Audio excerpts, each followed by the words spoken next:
My name's Sabrina Ramonov. Welcome to my podcast with my guest today, Dr. Andreas Michaelides. He's a PhD in clinical psychology and has over 20 years expertise in behavioral change and was the founder of Noom's coaching team. Super excited to have you here. Can you share with the listeners a little bit about yourself? Yeah, really excited to be here. I'm a huge fan of you, by the way, Sabrina. I've been following you on TikTok for quite some time and I love your stuff. So just want to thank you for putting a lot of that stuff out there. It's really amazing. So my passion has always been technology and like kind of the merging of psychology and technology. Even as a kid, like deconstructing computers and putting them together and, all those fun things. So I've been fortunate enough to have opportunities where I've been able to kind of merge my two things. So I spent about a decade at Noom. Yeah, I spent about a decade there really helping merge the product and the brand with psychology. I started there in 2014. Out of the coaching team in 2015, built it from the ground up from 0 to 3,000 people at one point. Part of the behavioral science team there, but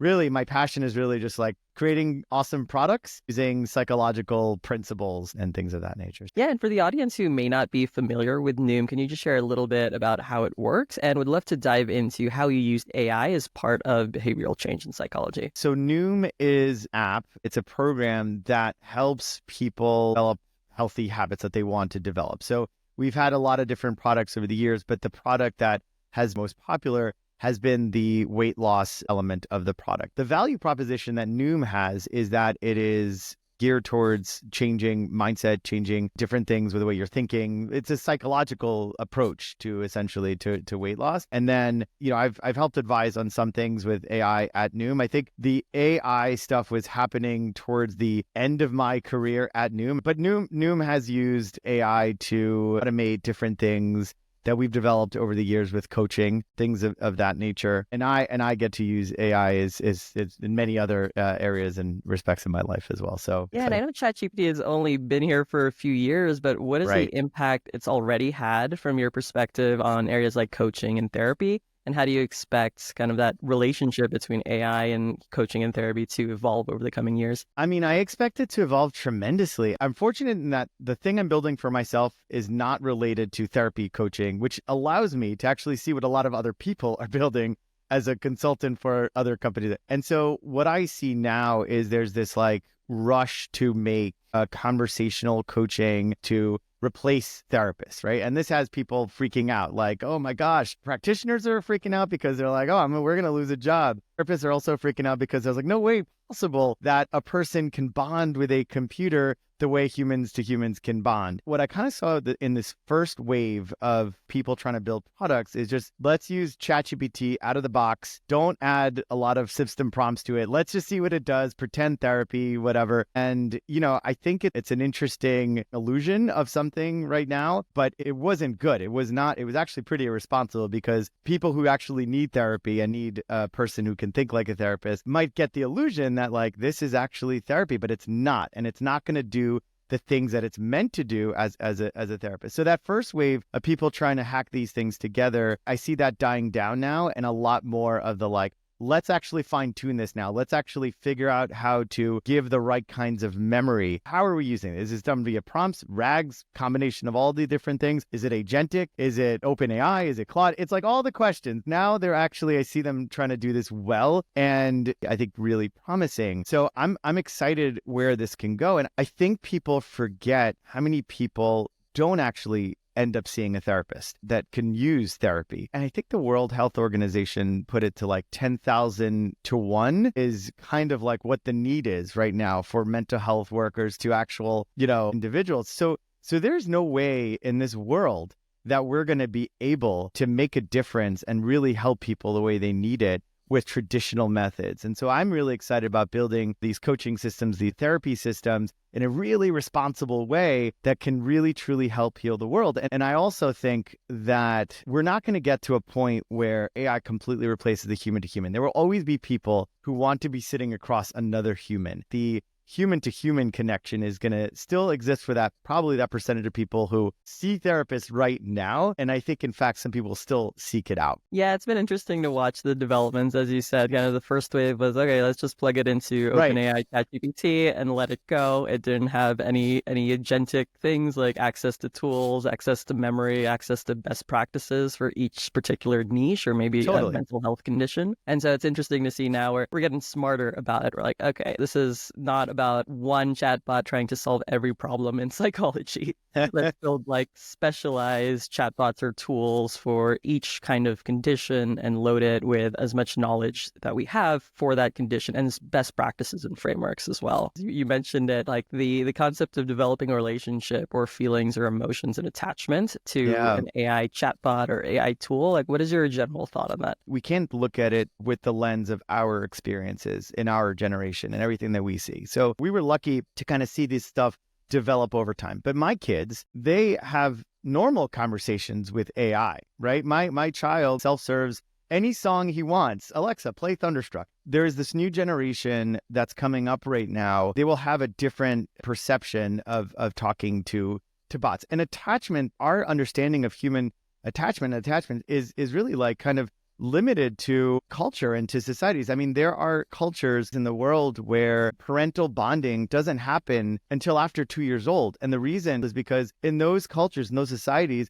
the likelihood of dying before 2 years old is really high. This culture doesn't form those attachments with their children until they've crossed that threshold of survival. A lot of what we know about attachment theory is actually the foundational aspects of that theory were started with monkeys, and then we've applied a lot of theory onto humans and things like that. I think we're in this stage right now, this wave where we're going to have new attachment theories coming out of this stuff. Our brains are wired to attach to things and to people and to other things. And I think if we get to a place where kids are habituated to talking to bots, that primitive part of our brain that makes us feel like we're attaching to other people, I think is going to get very much wired and triggered into actually forming meaningful connections. And, the last thing I'll say, we see kind of signals of this already with some of the youth right now. Yes, I do think this is going to be the future. And my kids' kids, and they're their kids' kids, it's going to be exponentially different. So, yeah, and in a way, we've already been conditioned for the past 10 years to assume that a text conversation, there's a person or something behind that, right? We were so used to using our phones that way. 99% of the time, another person on the other side. I always have to pause and be like, wait, is this a bot now? It's not immediately obvious to me because of the quality of writing, for example, that you can get with technologies like ChatGPT. And yet I've been conditioned for the past 10 years to assume that texts I receive are actually coming from people. That's so true. And even like I do prompting all day long. I talk to AI all day long. Like over the past years, especially as ChatGPT has become better with the voice, what's exciting to me is that I even forget that I'm talking to an AI agent. It's harder for me to get lost in it because I've seen the window, but I still get lost in it. And I derive tremendous amount of value. And I think as these things become more accessible to the world, and it's interesting to see how many people do not have this level of exposure to these tools, but it's really exciting to see how this all evolves over the next 10 years, I think. So yeah. And what's the biggest resistance you're seeing among coaches and therapists when it comes to AI? What is the culture and acceptance or the mindset? It's a couple things. The first and foremost, it's going to be done irresponsibly. It's going to be done to the detriment of somebody, and it's not safe. It's a really valid concern, and it can have really horrible consequences. I think the worst thing you can do is give somebody the illusion that you're giving them therapy when it's not. It's not been programmed that way. It can't think like that. So I think first and foremost, it's the safety concern. The second concern, I think I'm not going to have a job. Right? That's a really big one. I'm going to be replaced. I'm going to be replaced by an AI, agent who can do an inferior job and that sort of thing. And, I think could be true in some senses that like people are going to lose their jobs. Things are going to get shaken up. But just like any invention and anything that happens in society, when there's an advancement, we are going to find an equilibrium. And I do think that therapists and coaches, they have this bias. Like I said before, you don't actually see the people that don't end up seeing a therapist or the people that don't end up getting a coach, because either they don't have access to it, they don't have the money, they don't know where to go. It's hard. There's a million barriers. And so I think people are struggling to come to grips with the fact that they're going to lose the world. All the world is going to go to them, but like most of the world doesn't go to them right now. And I think we're going to see segmentation of different people who go to different people or bots for different things. And I will say that there are researchers who I think are also thinking about this under the guise of what's called a step care model, which is where you kind of provide different levels of interventions, different steps for different conditions. And if one is not working, you go to the next step. And so there is this movement now among some people to incorporate this kind of thinking. And I think with anything that is scary, many times we do this thing, which we catastrophize, and we have this all or nothing thinking where it's like, it has to be this or that. But most life is there's a lot of gray in between, and both things can exist at the same time. And I think that's where we're going to end up. Yeah, I really like that step model because to your point, a lot of people today don't necessarily see therapists. In the US, for sure, cost is a major reason. It's expensive. And if you have no prior experience, you don't know whether it's worth it. Maybe you try it out for 1 or 2 sessions expecting a quick fix, because like that's what you can afford or justify in your mind in terms of paying. But then there isn't a quick fix in those 1 or 2 sessions because that's not really how it works. And so I like that step model of being able to provide access to people who kind of don't even realize that they should be seeking therapy or some kind of regular coaching to help them in their daily lives, but doing it in a way that's cost effective, very easily accessible, very private as well. So you can kind of explore in a very safe space. Try this first, see how you feel about it, see how it makes you feel. If you want to take it to the next level, then go to a human therapist and share with them what you've worked on so far. And the other thing along the lines of what you're saying is it's not just about getting therapy. You go see a therapist, you actually get insurance payment when you have to meet a diagnosis, when you have a diagnosis. So the system is built around a diagnosis. And the truth is that most people, by definition, don't have a diagnosis. What I'm trying to say is that our system is not built for people who are highly functioning. Maybe they are subclinical. They are just stressed out about like life is hard. We live in a very fast-paced modern world that has a lot of stressors, and maybe you don't have a diagnosis, and that's okay. They're in the process of burning out. Correct. If you continue down this trajectory, maybe it'll develop into something. So forget the like people who need therapy for a second because they have a diagnosis or something. Let's talk about people that is the majority of the population who maybe they don't, and they could just use some skills, some coping skills, or they just need to detangle some of the thoughts in their brain to just like process them a little bit. We also know that socialization is really powerful and important for the aging population. It really, really, really is. And it's hard to get that. So there's a lot I think we can do here to help people above and beyond just actual treatment of diagnoses and therapy and that kind of thing. And I think it can heal the world in a much more meaningful way. Yeah, that's awesome. Right now I have this like front row seat to like the changing of the world. And I'm also doing some stuff at Google as well. I'm contracting there as well, helping also bridge psychology or applied psychology within technology. And the exciting thing for me there is to actually do that at scale. But the stuff that I'm like really passionate about is using AI to give people like time back, because life is really short. I have 4 kids, and the most important thing in my life is being a father and spending time with my kids. So I'm working on some stuff now as well that helps give people some time back, gives them essentially something that will help people do more with less time so that they can really truly lock into the things that matter to them the most. But yeah, other than that, I want to build my community as well. So excited to do more of that and to reach more people. Yeah, so I'd love to hear a little bit more about the community you're trying to build. Can you share more about that? Is it specific to coaches or therapists, or more broadly by getting more people to be able to use AI to help themselves through the daily problems they're with? One thing that I struggled with a little bit when it comes to TikTok, the content that like it likes to generate is putting people in like a very specific box. Right? Like, this is the thing. We like this thing, do more of this thing. But the thing that I've struggled with the most is that because I've had such a very strange career and my interests are so varied, I have a hard time staying in one lane with things. And so the things that I'm passionate about are psychology, technology / AI, leadership. I love startups and all these things. And these are all things that I could talk about at length. So sometimes I find a little bit of a difficulty with the, what do I want to talk about and build a community? My ideal community that I'm trying to build are like people who want to learn about the intersection of psychology and technology, not just under the guise of how to replace therapists or what is going to happen with therapists and coaches and things like that, and living a life that is aligned and consistent with your value system. Because, ultimately, like, our values are the things that differentiate us in a really, really, really meaningful way.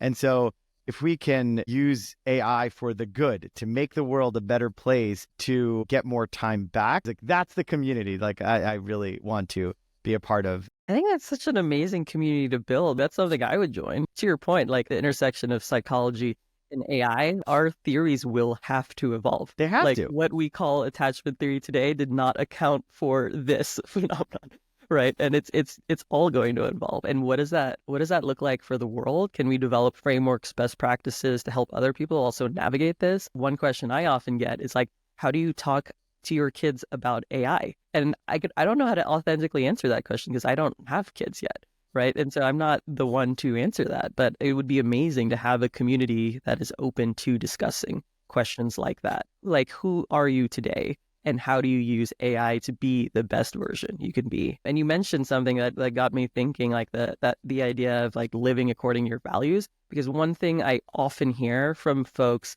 anywhere from like age 25 to 55 is that they don't feel a strong sense of who they are anymore because they've just been kind of jumping from responsibility A to responsibility B to C, get married, get a good job, buy a house, like all of these things. It's a sense of like, I don't know who I am anymore, but what I'm doing today isn't fulfilling me. And a lot of people don't talk about that, or can AI be used to help with problems like that? People don't even talk about that today. I think a lot of the shiny stuff with AI is, how do I make more content? How do I use it for marketing? How do I use it to get more revenue?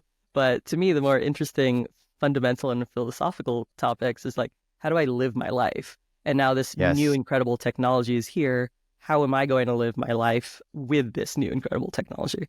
Yeah, I mean, my head's exploding. I just have like a million things to say about everything you said before. So one of my favorite things to do is to like build GPTs around things like that. For example, I built this like values GPT, which like helps you determine what are your values, right? Because there is a model of how psychologists think about determining your value system. And once you determine what those values are, then what you do is you kind of like look at your behavior in accordance to those values. And so if you're living your life in accordance to your values, then you probably feel great, like things are awesome, right?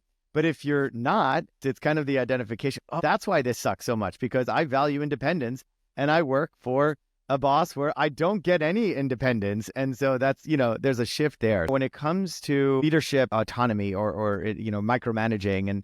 And so I think about that as far as concepts of intrinsic motivation. And intrinsic motivation is really the combination of a couple of ingredients, right? It's like you can make your own decisions, feeling you have the competence to do the right job, like you actually know what you're doing, and connected to other people. And so when those kind of three things are together, then you have like a really good recipe for people feeling intrinsic motivation. And then the last thing I'll say, which is the concept of like, how do you talk to your kids about AI? And I think the thing that I love when it comes to this is you teach them that it is a tool, and you teach them how to use the tool and the parameters around the tool. So my son the other day asked me to help him with a math problem, right? He is in 5th grade.